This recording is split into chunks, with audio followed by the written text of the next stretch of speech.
Dosta je teško pričati u Srbiji u predizbornim kampanjama jer su one jako česte i manje više te kampanje liče jedna na drugu i teško je naći reči koje će vas izdvojiti iz mora tih obećanja, velikih reči iza koji obično ne ostane ništa.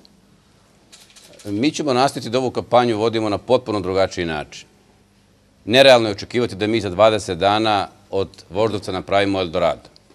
A sigurno će biti onih političkih stranaka koje će vam obećavati sve i svašta. Pravi posao za nas počinje tek posle 6. decembra.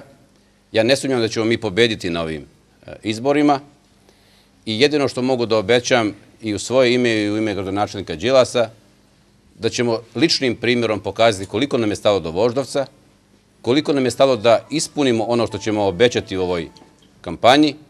Dobro pazite šta govorimo i šta obećavamo. Apsolutno smo postavili kvantifikovane ciljeve da možete da ih merite i da svi građani Voždovca mogu da kažu šta smo od toga mi i učinili.